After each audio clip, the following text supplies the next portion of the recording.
As the temps start rising, I feel the familiar urge to refresh my closet, but I don't want to waste money on pieces I'll only wear once or for just one season. Thankfully, Quince changes that. Their clothes are timeless, lightweight, and far more elevated than anything else at this price. It finally feels like my wardrobe matches my standards. The best part is that Quince only works with factories that use safe, ethical, and responsible manufacturing practices and premium fabrics and finishes, so you get to look good while feeling good. I'm pretty excited that I have upgraded my athleisure wardrobe for this summer. I bought a sweatshirt and a pair of wide-leg flow pants that are two of the softest items I own, and I plan to live in them. So join me in giving your summer closet an upgrade with Quince. Go to quince.com/POTC for free shipping on your order and 365-day returns. That's QUINCE.com/POTC to get free shipping and 365-day returns. Quince.com/POTC. It's very important for you to think about your thinking and pay attention what you're paying attention to. Being flexible in your thinking is sometimes hard, but really important, because the minute people don't feel like there's flexibility on the other side, they become defensive. And once you become defensive, then it's much harder to be happy. That was Edith, Eger, and Marianne Engle on Psychologists Off the Clock.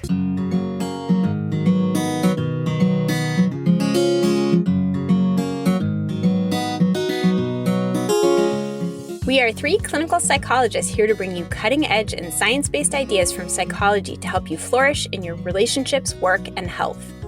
I'm Dr. Debbie Sorensen, practicing in Mile High, Denver, Colorado, co-author of Act Daily Journal and an upcoming book on ACT for Burnout. I'm Dr. Yael Schoenbrunn, a Boston-based clinical psychologist, assistant professor at Brown University, and author of the book Work, Parent, Thrive.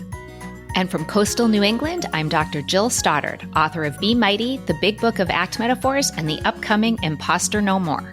We hope you take what you learn here to build a rich and meaningful life. Thank you for listening to Psychologists Off the Clock. We're proud to be sponsored by Praxis, the premier provider of continuing education training for mental health professionals. Right now, Praxis is offering both virtual and in-person trainings. And for the virtual trainings, they have both live and on-demand courses. Praxis is our go-to for evidence-based CE trainings, and they're especially known for their ACT trainings. Some of the best expert peer-reviewed ACT trainers offer courses with Praxis. Check out their current offerings at praxiscet.com, or you can link to them through our website, offtheclockpsych.com. And you can get a discount on live training events if you use the code OFFTHECLOCK. To all those who celebrated, happy Thanksgiving. We're excited to bring this episode, which celebrates family togetherness, even when it's complicated, and which also celebrates the opportunity to find gifts, sometimes in the most surprising of places. I'm here with my mom, Devorah Chatav, to introduce this episode, and the reason that I'm having my mom here today is that I had the chance to interview a mother-daughter duo, Dr. Edith Eger and her daughter, Dr. Marianne Engle. A little bit of backstory. Dr. Edith Eger was born in Hungary and in her teens was an Olympic-level gymnast. But because she was Jewish, she was taken off the Olympic team, and shortly after that, she and her family were sent to the Auschwitz concentration camps. At the concentration camps, she lost her mother and her father and endured many, many horrific atrocities. What's amazing about her story is that she became a clinical psychologist, and she actually uses her past, her painful past, to help other people heal. My own mom became absolutely taken with Edie's story and her work and kept sending me videos and quotes and writing from Edie. And I thought the material was amazing, but it wasn't until Edie's publicist reached out to me that I thought I would have a chance to speak with her. She's a 95-year-old Auschwitz survivor, and again, what's so amazing is that I got to speak with both her and her daughter. So I'm here today with my mom, and I wanted to just kind of start by asking you, Mom, why were you so taken with Edie's message? I was taken by Edie's message because of her accomplishment and her strong character to overcome all the atrocities that she went through. And in spite of her being so young and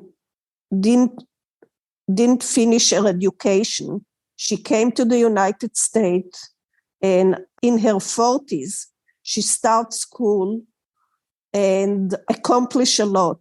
and in spite of all the hardship she went through. Yeah. Yeah. I mean, she really did not let any of the tragedies that she experienced and the trauma that she lives with, the post-traumatic stress disorder that she continues to live with, stop her. She has really still managed to take life by the reins and make such a powerful difference for so many people.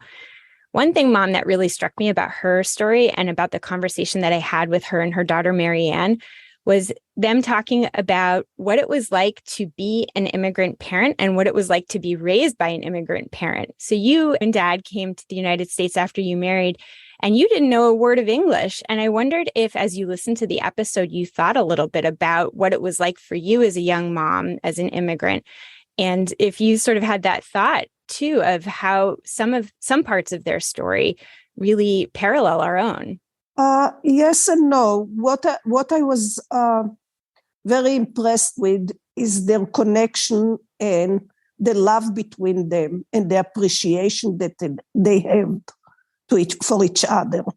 Not as much as the struggling of a new immigrant, as much as, the love and the connection. Yeah, I was struck by that too, and how much they just really appreciated and enjoyed each other.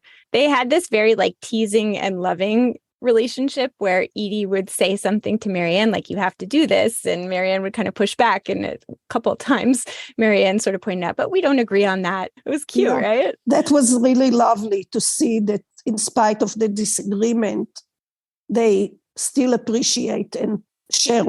Yeah. Well, what was the biggest take home for you, either from the conversation that I had with Edie and Marianne, or from what you've read from the work of Edie? What's sort of your big take home message that you want to leave our listeners with? That she always planned for the next day. There is always meaning for her life. She always excited about life and about the next day.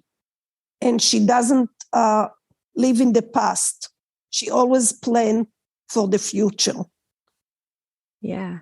It's something that I think in old age, a lot of people just don't have the capacity to think about tomorrow. They just worry about tomorrow. Yeah, it's amazing. At 95, she still has plans for a new book, and she was showing me some of the things that she's working on. It really is. It's so inspirational. So that's very inspirational that she always is excited about the next day. And even you can see it in the way she dressed up, always very colorful and always very happy. Yeah. Yeah, you're right. Well, we hope that all of you out there get as much from Edie and Marianne as my mom and I did, and that it inspires you to look forward with optimism to tomorrow and to find meaning in today. Dr. Edith Eger is a sought-after clinical psychologist and lecturer who brings a message of healing and personal growth in her speaking and in her wonderful books, The Choice and The Gift.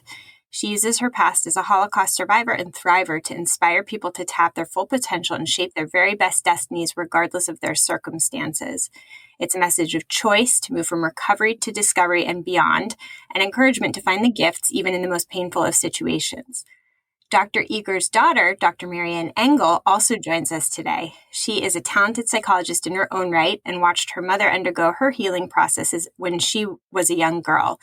In fact, Dr. Eger didn't tell her about the experiences in the Holocaust, but Marianne discovered it by finding a book in her parents' collection and put the pieces together. They are an inspiring mother-daughter duo working together to bring healing and positivity to the world, and we'll be focusing on the messages offered in the newest edition of Dr. Eger's book, The Gift, 14 Lessons to Save Your Life, which is colored by Marianne's influence, I'm told. Welcome. Thank you. Yes. Thank you. I also actually wanted to share that this interview is particularly special for me personally. My mother was absolutely captivated, Edie, by your books and talks. She kept sending me YouTube videos of you on the TED stage, talking to Oprah and so on. I actually figured you were way too big of a deal for me to talk to. So when your publicist reached out to me, I thought I'd kind of hit the jackpot of good luck. So I also think my mother has never been so impressed with anything I've done before. I love that. So I hope we get to talk a lot about mother-daughter interactions today. Absolutely. They change over time.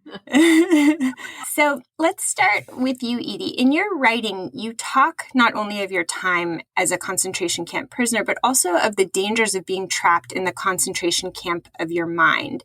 So I wonder if you could tell our listeners, what do you mean by the concentration camp of your mind? I think that people talk to themselves and use two words, always and never. I'm never going to find a good man. I'm always going to be a victim. And I think self-talk can totally change your whole body chemistry. So I think it's very important for you to think about your thinking and pay attention what you're paying attention to. Anything you pay attention to, you reinforce that behavior that you want to extinguish. You have this one line in your books that I absolutely love. You write that victims ask, why me? While survivors ask, what now? I wonder if you can talk about the power of this simple shift in language.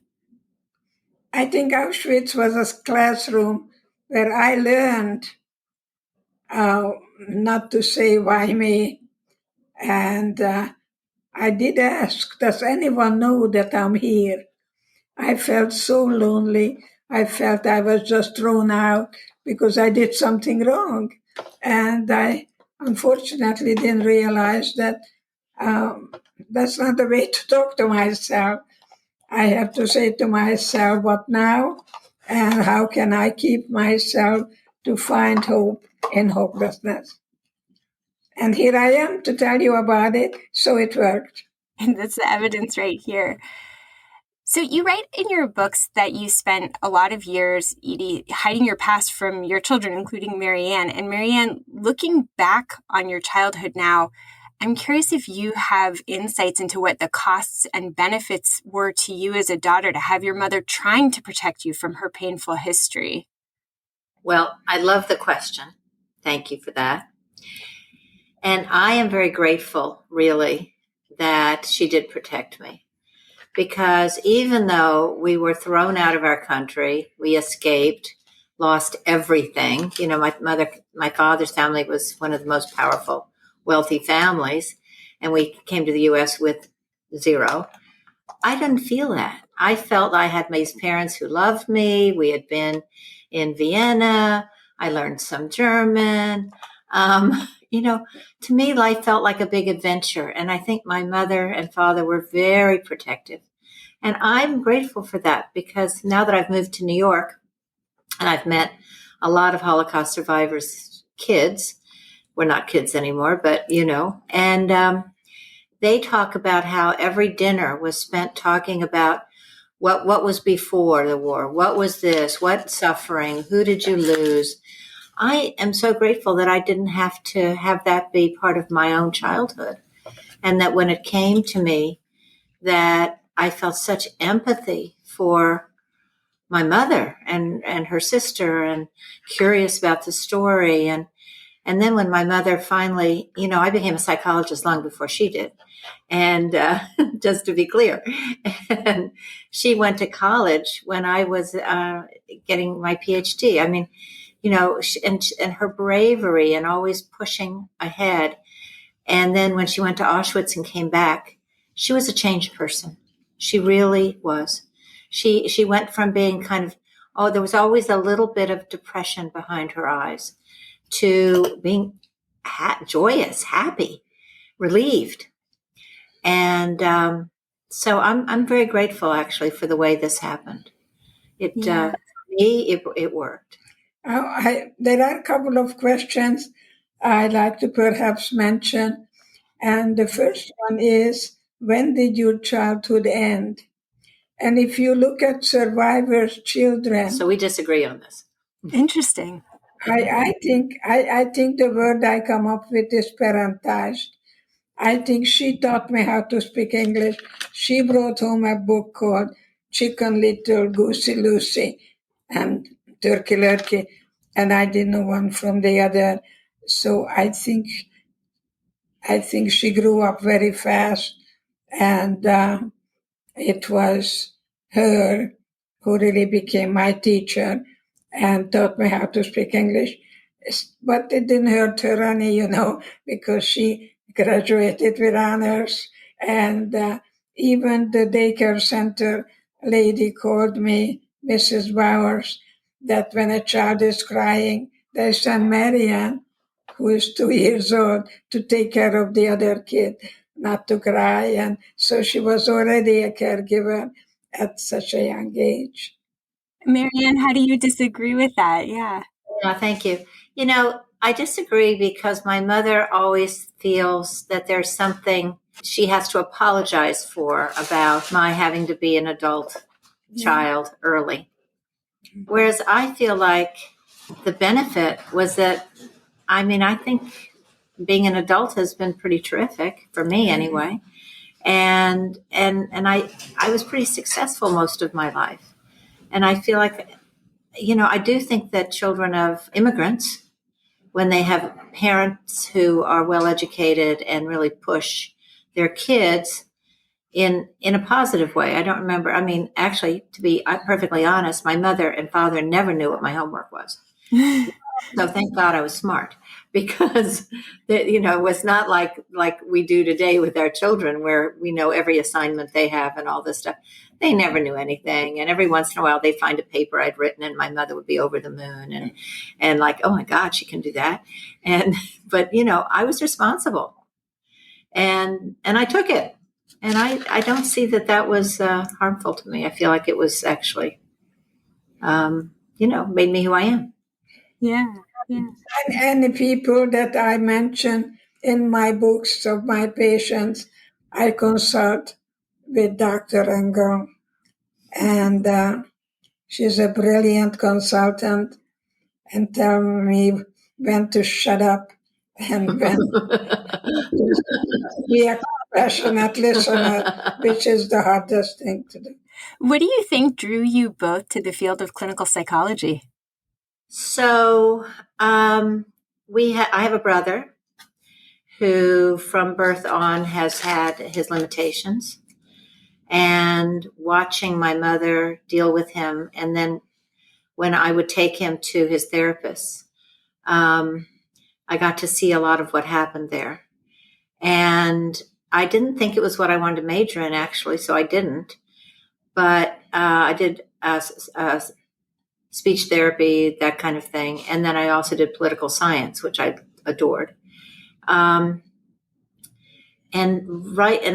graduated from college early, and I got myself into graduate school with the top person in the country and all that stuff. And then I realized I really wasn't that interested in the speech. I was interested in the mind. And then, that was research psychology. And the more that I did that, the more I realized I wanted both. So I actually did both.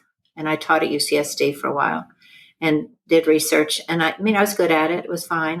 I did very well. But it really wasn't fun, whereas being with patients was fun. Yeah. So I retrained, and I adore my career. I also do sports psychology, and so I work with athletes all over the world, and that's really fun too.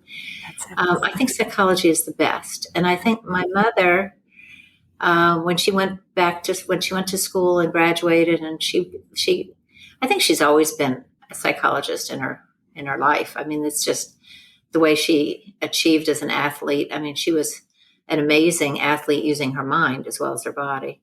So I think for her, it was natural. I think for me, it was something that came bit by bit. Oh, that's so interesting. I love that she followed your footsteps in getting a PhD. Well, it was really something. So when I was pregnant with my first child, my mother was busy working on her dissertation. And my daughter was 3 weeks late. And I said, Mom, you're going to be here when the baby's born, right? And she said, well, I do have a meeting with my advisor and I'm going to do that. And then I'm like, what? Wait a minute. I'm having a baby here. I wanted to actually back up. So Marianne, you were saying that when your mother went to Auschwitz to revisit this place of trauma, she came back and it was as if something had lifted, right? It was sort of a change came over you, Edie. And given that you're both psychologists, I'm kind of curious about this moment of change. Edie, you write in your books, we do not change until we're ready. And so I'm curious, as therapists, as psychologists, how do we help people move towards that readiness? Well, I don't think Hamlet was performed by Richard Burton overnight. I think you do something called rehearsing and rehearsing and rehearsing as long as you need to be able to put yourself out there that is genuinely you. And then you can quote other people from wherever. But I think I refer to people what happens with the unexpected and the unanticipated. And I begin to talk about Auschwitz as an opportunity to discover my inner self. But let me answer your question also. I think it was a good answer, rehearsal, but also seeing opportunities where it doesn't quite happen as opportunities to sort of prepare. Exactly. When my mother, if you've read her books, started to treat these men who had post-traumatic stress syndrome, it was just then that she realized that she had it and that she couldn't go any further until she addressed her own. And Went back to Auschwitz. And there's a great story there because I did my junior year abroad at the University of Copenhagen, and I lived with his lovely family. He was vice president of the beer company there. And so then they had 5 kids, and it was great. And when my mother wanted to go to Auschwitz, they were going to go to Copenhagen first and then go to Poland from there. And my Danish mother calls me up and says, I don't want your mother to go. We know people who have gone. They came back and died. It was too much for them to take. I think this is not going to be good for your mother. And I said to her, you don't know my mother. If she's determined to do something, it's probably going to happen. And my dad will protect her. Don't stand in her way. Stand in her way. So then it turned out that the America and Poland were having a fight. The communists were still in power then. And they forbid any Americans to come to Poland. So my mother goes to the Polish embassy in Copenhagen and says to them, you're not going to let me in? Do you want to remember what you did to me? Da-da-da-da-da. I'm going. And they said, okay, you can go. So that's how she got there. So already this woman is ready to face something. And my favorite story, and I think it's in the books, is that when she and my dad got there, they went walking around, and then they went to the area where she had been. And there was a man walking by in uniform. And she started to have that feeling of panic inside her. And then suddenly she realized that he had to stay there. It was his job, but she could leave. And she had an American passport in her pocket. And my father said she danced out the door. And that's when it changed. Yeah. Bye-bye. Mm-hmm. Yes. It's a beautiful story. Yeah, it's a beautiful story, isn't it? And I mean, you're sort of referring to this. And so for listeners who haven't read the books, I mean, you spent many years of your life, Edie, with sort of not being able to confront that truth. But by the time you were ready, you were ready. You were ready to sort of go there and not to say that it wasn't painful, but that you had sort of what you needed within you to confront a very painful past and to dance out of there. Yeah. I have to tell you that I asked my sister to come with me because we lost our family and I never went to a funeral. I think Auschwitz is probably the biggest funeral place. Anyway, she told me I'm an idiot to do that. So we went through the same experience, but very different responses. She also said she was an idiot to write these books. But when they got so successful, she then said, I have a book in me too. And it was very sweet. It was very sweet. But Yeah. my mother, in case you haven't guessed, is an incredibly brave woman. And, I like to write a book for teenagers, and I would like you to be, I know. Please. Yeah, I know. That's That's the next project. I'm getting no pressure. Have you noticed? Mothers never pressure their daughters. I know that for sure. But anyway, so it's there's actually a lot of stuff going on with that already. That's awesome. Yeah. Oh, I want to hear more about that. Yeah.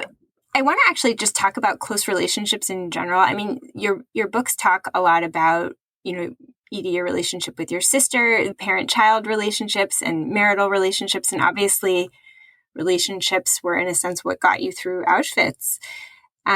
One point that you make is, and you're kind of referring to this with your sister Magda, who didn't want to go back and thought it was stupid to go, is that the key to maintaining freedom, this is a quote from your book, during conflict is to hold your truth while also relinquishing the need for power and control. And I think it's so brilliant, but it's such a complicated question to think about how to manifest that in real life. And so I wonder, how do you guide people when they say to you, I have my truth and my partner has their truth, and we can't figure out how to negotiate a compromise or find a way for us each to live in the way that feels right to us while still staying in a close relationship? What's your advice to people? I usually ask 2 questions. The first one is, when did your childhood end? Marianne never had a childhood. She was a little adult. The second question is, would you like to be married to you? Yeah, that's a good question. I think it's a good way to approach yourself, whether you're really happy with your life partner. At various phases in your married life, Edie, how would you have answered that question? Would you like to be married to yourself? I think what I'm going to tell you, what I think I experienced in marriage, is give and take and tolerating differences. Yeah. Hard to do. I think because I have the best marriage, and she was only 21. I was lucky. Yeah. You married the right guy, and then you actually follow up. Now kids, in their 20s might meet the right person, but nobody feels like they can get married. And then that opportunity can pass them by, which I think is actually happening to a lot of women these days. A lot of women. And then they start to panic in their early 30s because they know they've got their biological clock too. They just had their 50th wedding anniversary. Oh, congratulations. 53rd. Marianne, I wanted to ask you a specific question about marriages that Edie writes about in her book. So, there's the problem of accommodating loved ones too much. And this is, especially a problem for women. And I wonder, Marianne, if you would be willing to share the story that Edie writes about of you and your husband navigating independent time while having young children. Do you know which story I'm talking about? I know which story you're talking about. So my husband, Rob Engle, who is quite successful in his own right, got a Nobel Prize and all that. All that. I know. No, he's amazing. We just got back from a trip to Italy, and he was on the newspapers, and he's doing all this work on climate, and he's so much fun to be married to. But he comes from a Quaker family, and he had I loved his father and his mother, but their marriage was not great. There was not. There was respect and appreciation, but I don't know they knew how to have fun together. And his grandmother, so his father's mother, was a very tough woman. And so he grew up, and I think there are men like this now, even though there were a lot more then, where if a woman did something they thought was silly or they didn't like it, they would kind of, even publicly, say something cutting. And it was supposed to be funny, but it wasn't funny. And so there were some qualities that my husband had picked up from his dad. And fortunately, he would do some things and I knew where they were coming from. And I would just sit him down and say, we're not doing that in our marriage. I know that's what you saw. You didn't like your parents' marriage. I love you. I do not want to have that kind of marriage. Don't do it anymore. And there were things that he wanted me to change a little bit or not do, which was to want to go to too many parties. And I think that honesty from the beginning helped a tremendous amount. And I don't know where I got it in my head to do that, but I think it really worked well, being honest right from the beginning. And this is a man who loves to work. So we were just in Italy, and I found a great place in Sardinia that we could go to. And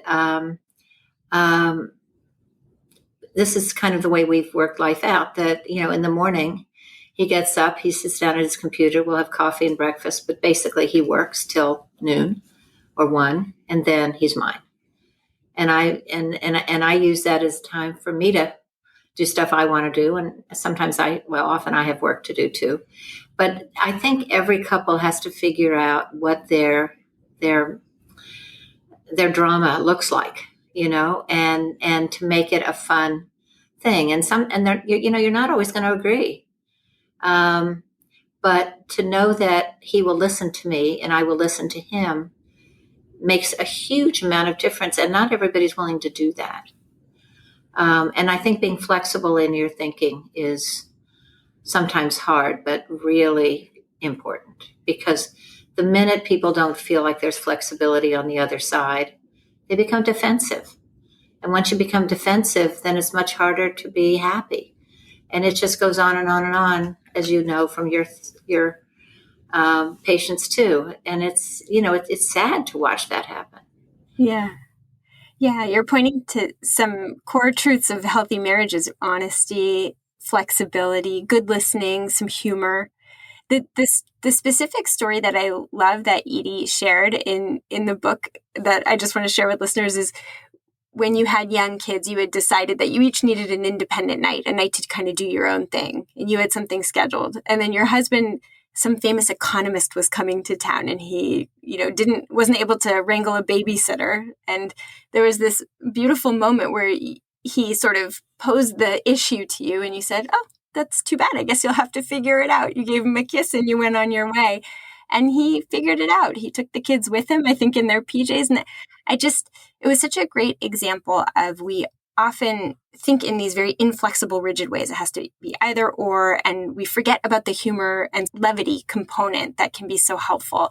And I just really love that being personified as, these are really important qualities in a marriage. And the converse of, having what Edie writes about is this low-level resentment that can be a hallmark feature of many marriages that we struggle with. And so, I know that Edie, you sort of reflect back on your own marriage and see that you struggled with that yourself. And I wonder, how can you use the lessons that you learned in your own marriage and help people to sort of move to the other side of that? When I was speaking in New Zealand in 1985, 2,800 people were there in the audience. And my late husband asked me, I'm a keynote speaker, what did you think about saying? And my answer was to him, I don't know until I say it. So, and that's the way I operate. I don't know what I'm going to, and I don't rehearse too much. I just rely. 95 years, I've been all around the world, spoke a lot in many places, and I think people either want to be loved or they want to love, or they either have something what they don't want, or they want something what they don't have. So it's kind of making it simple. What's missing in your life? So the question I ask in Hungarian that I translate. If I had a magic wand and I could give you anything, what would you have, what you don't have now? And they tell me, I want to be happy. I don't know what to do with that word. Who is happy? You tell me. Who is happy? You do the best you can. That's humanly possible. Yeah. You hand it over. Yeah. So I think it's good to get older and wiser, but not old and senile. And I like to be 95. The chronological age means nothing to me. Well, you're amazing for 95. So wait, I have to ask you a question. You don't prepare for like a TED Talk? You just kind of talk? Never, no. Whatever comes out. And That's amazing. The book is wonderful. Yes, I think it's good for people also to give up perfectionism because it can lead to procrastination. Yeah. Well, I remember you had a piece in your book where you talk about, it's not courageous to strive for perfection. It's courageous to be average and to embrace being average. And yet neither of you is average. I think it takes courage to be average. Yeah. But how do you know? You don't have to make an A+ all the time. Well, and Marianne, what do you make of that, given that you're such an accomplished family? How do you sort of reconcile those two pieces of wisdom? Well, as usual, I have another version, right? My mother doesn't prepare for a TED Talk the way you or I would, which is that I would really write things out. I would have point, da, da, da, da. So what happens is that we, meaning me and sometimes my sister or whatever, will sit with her and say, well, Mom, what do you think is really important to say? So we'll have her free associate to us. And then we kind of organize it. And I know it goes straight into her head. And then she organizes it as she goes.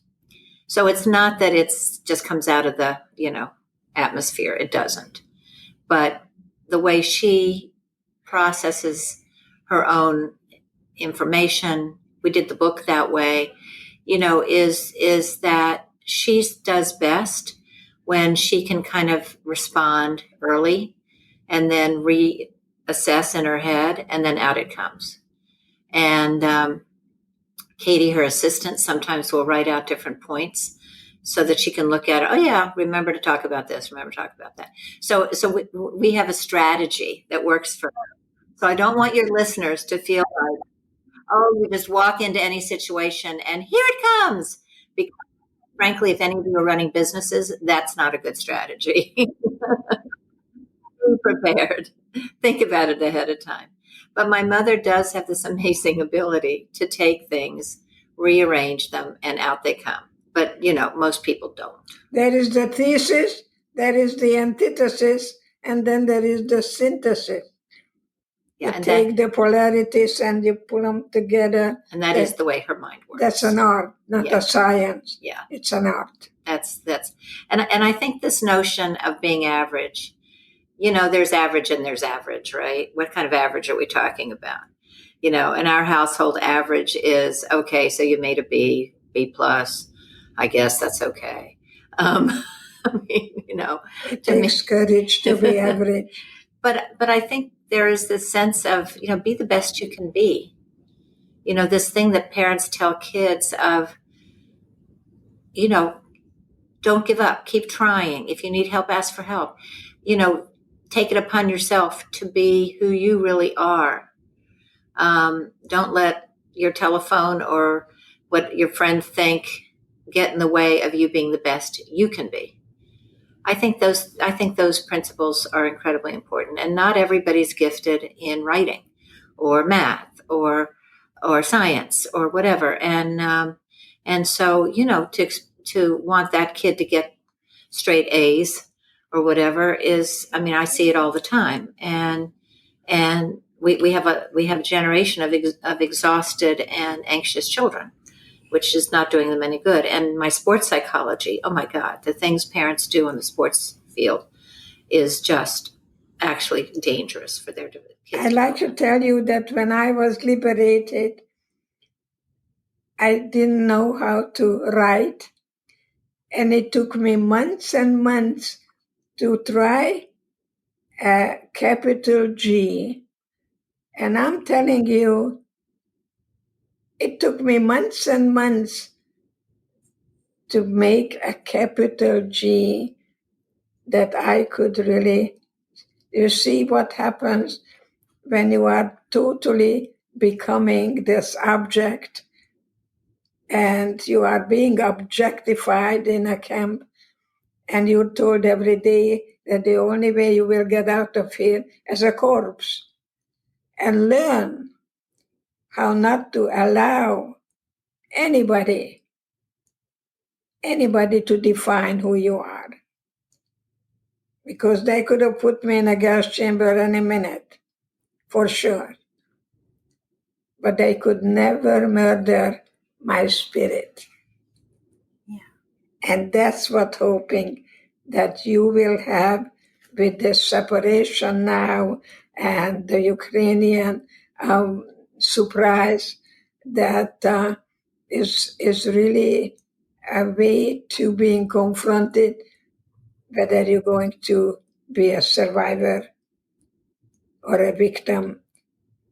I refuse to be a victim. I was victimized. It's not who I am. It's not my identity. It's what was done to me. Yeah. Well, it's such an interesting and important take-home message that Nazis couldn't determine who you were, and also parents can't determine who our kids are, right? They're kind of far apart, I realize, but it's the same idea. We each get to decide for ourselves who we're going to be, how we're going to be, regardless of the messages that we get from anybody else. You know, there was a guy from Czechoslovakia, I'm told, that he wanted to go to Vienna, but he didn't have any money for transportation. So he walked from Czechoslovakia to Vienna so he could take the test. And he was begging them to allow him to take a test because he was a Jew. And he was sitting next to Hitler under a different name. And he could never forgive himself that he passed the test and Hitler didn't. And he always thought if he wouldn't have passed the test, then Hitler wouldn't have gone against the Jews. Lots of things, you know, that I remember from my past, and hearing things that people somehow need to really think about their thinking and see where you are today, because the past is gone. There's one thing you cannot change is the past. Right. Let's talk a little bit about thinking about our thinking in terms of what you call your inner Nazi, right? It's sort of on the other side, right? You write, to stop bigotry means you start with yourself. So it's easy to look for the bigotry outside of us, but you write, you find the bigot in you. So how do we do that in a moment in history where, you know, we're seeing the conflict between Russia and Ukraine, we're seeing all sorts of bigotry here in the United States? How do we resist hating the haters, and why should we? I was asked my trainer to train another girl for the Olympics, and I'm not qualified because I'm a Jew. And I immediately said to her, I'm not a Jew. You had to go to the city hall, and when a child is born, you have your name and the religion. So I trained a Gentile girl because I was not allowed. And that's when I really felt the anti-Semitism, that the first time I felt truly victimized. Yeah, so this was when you were training on the Olympic Committee in Hungary. Yeah. And, you know, genocide is what it is today, but never in a history of mankind such a scientific and systematic annihilation of people existed. When they celebrated at the end of the day that they can put 30,000 Jews in the oven in one day. This is called the final decision of Eichmann, and I'm part of that final decision. Solution. So Final solution. I am a very proud Jew, and I tell you why. Because my ancestors were slaves, and they were liberated, and they found a guy called Moses, and they started to walk and walk and walk on a desert, my understanding, more than 40 years, and they never stopped. Never stopped. I carry that blood. I will never, ever stop. I'm still in the process, climbing that mountain, and I slip and climb, and I never stop climbing. So I call it revolving or evolving. Well, I love that, because even as you tell the story, you're focused so much more on the pride in carrying your tradition, your history forward, than on hatred over other people who have committed unthinkable acts against Jews, right? And it's such a model. I think that's exactly the right takeaway, is that hatred, if you hate the people who hate other people who hate other people, where do we get to? We get a lot of dead people, right? And so I think it's perfectly fine. I think my mother thinks it's fine for you to talk about how illogical some people are, and the effects of their thinking gets a lot of bad things to happen. But, and you haven't said this, Mom, but I've heard you say it so many times, is that when you take in other people's hate, it weakens you. It weakens you, and you become this other person. There's other things in you, but the best of you doesn't move forward, and you really don't get the effects out of humanity that you would like.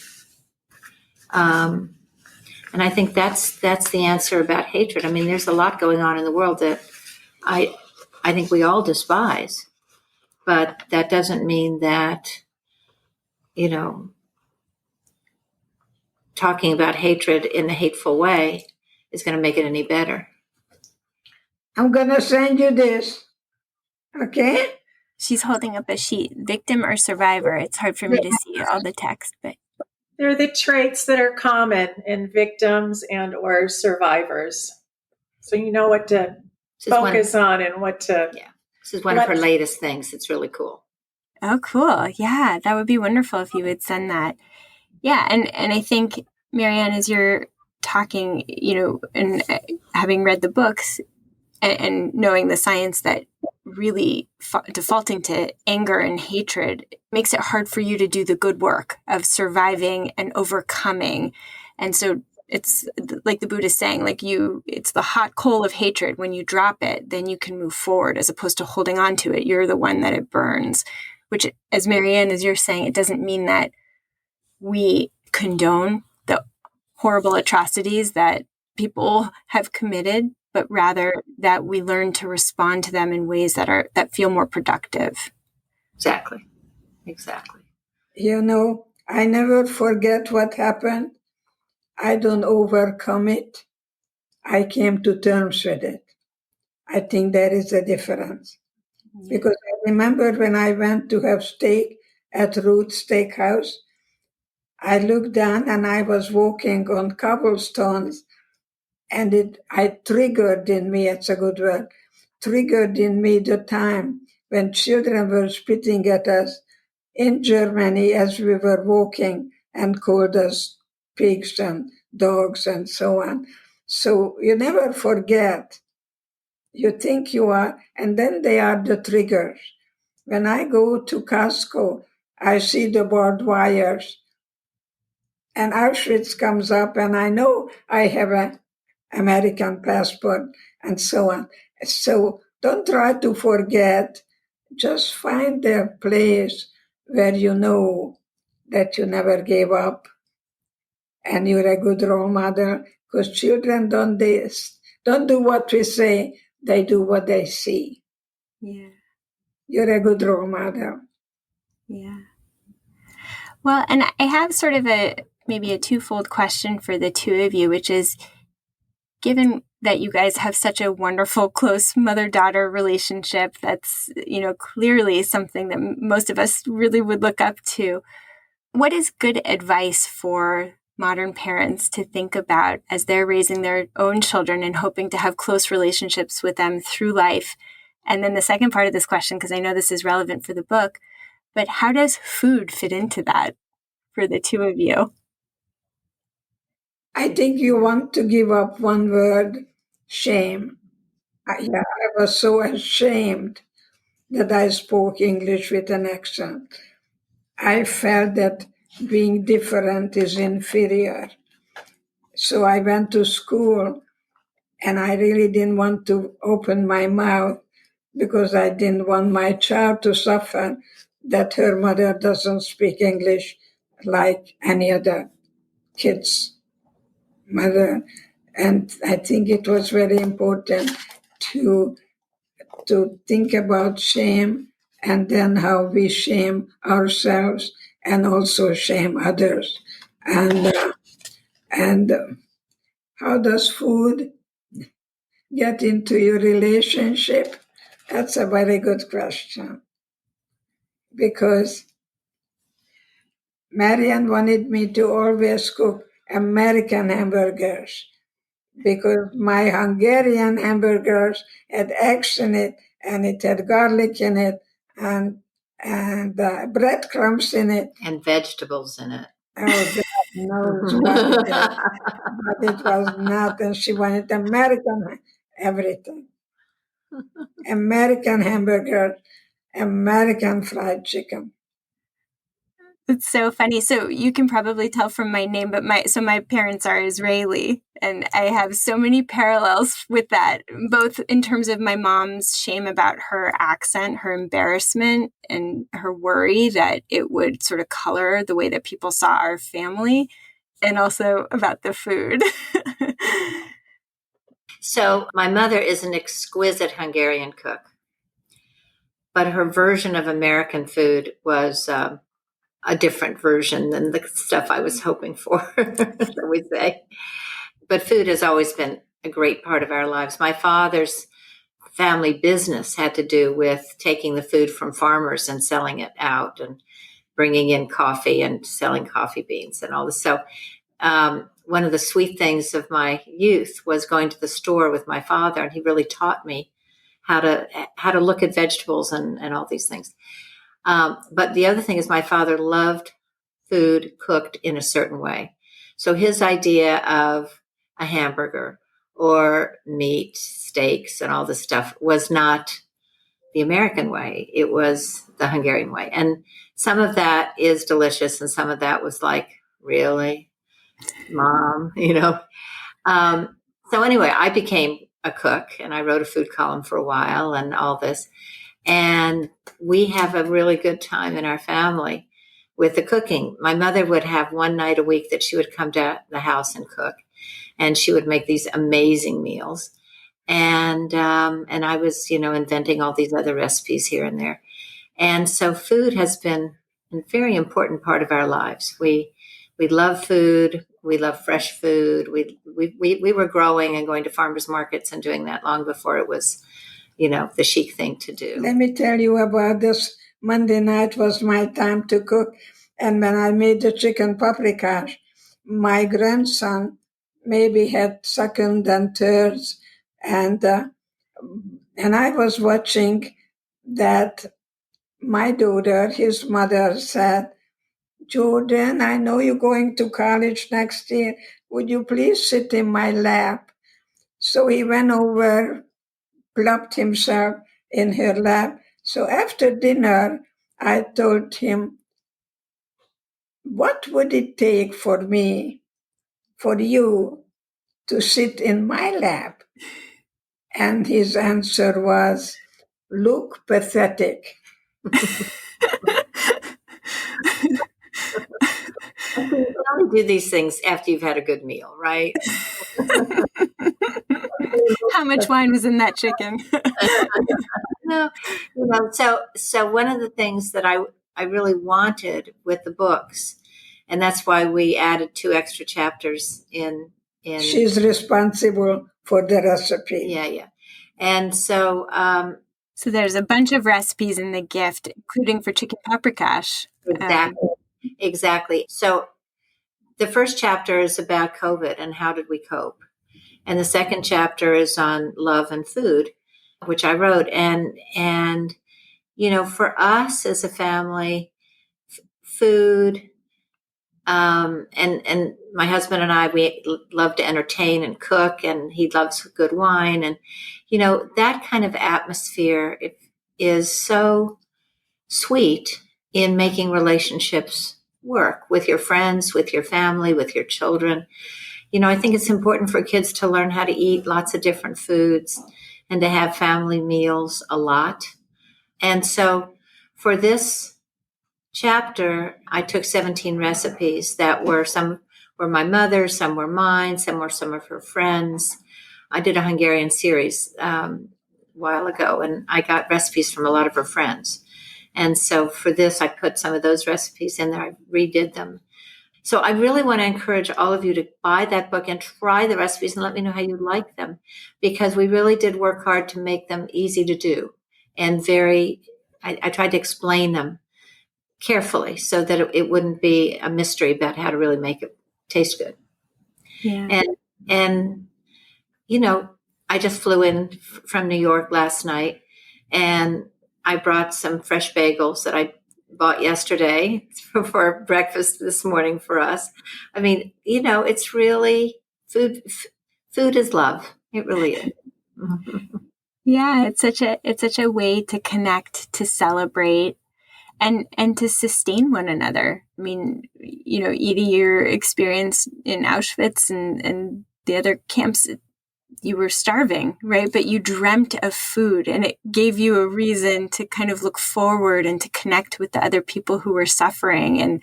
And then, you really needed that food to recover. And now it's a way to connect with family and to build traditions and celebration. And there's so much that we take for granted around food. And I love that is a main point of the book, one of the many gifts that we can look toward to really survive and thrive. Yeah. Thank you. It's a nice way of putting it. So I'm going to end with a quote from your book, from the gift, and I'll just kind of read it out. We can't take away suffering. We can't change what happened, but we can choose to find the gift in our lives. We can even learn to cherish the wound. And I just have to say, the books, the choice and the gift really should be required reading for anybody. And I just want to thank you so much for your time and invite you to share with our listeners where they can find out more about you and your work, both of you. And I want to thank you being a Sabra, coming and interviewing me. It's a day I will never forget as long as I live. Shalom. Shalom. Thank you. So my son manages her social media. So you should really go onto Facebook or Instagram, and he's also a photographer. So there's always a beautiful picture of her or the grandchildren with what she has to say. And I think that's a really good way. And in the book with the recipes, I actually have a email address there for you to write to me and tell me how Beautiful. you did, how you liked them. Today I have 3 children, 5 grandchildren, and 7 great-grandsons, and that's my best revenge to Hitler. That's right. And millions of fans and people whose lives you've changed through your work and your wisdom and your willingness to meet people where they're at. So you are both such a gift, and I just want to thank you from the bottom of my heart. This was such an honor. You're Thank a gift. You've done a great job. Gift. Thank you so much. Thank you. I hope you have a wonderful relationship with anyone that you interview, because you're a wonderful interviewer. And so I want to congratulate you for choosing us. I want to know that both professionals. Thank you. Hey, Psychologists Off the Clock listeners, I'm going to guess that if you are listening to this episode, that you love to geek out about books in psychology. So if you are a fellow book nerd like Yael and I, and all of the people around you are tired of you talking about books, then you can join us once a month to really take a deep dive into the books that we're going to be reading together. So if you want to join us, all you have to do is send an email with the subject heading RSVP to offtheclockpsych@gmail.com, and we'll send you information for upcoming meetings of the book club. We hope to see you there.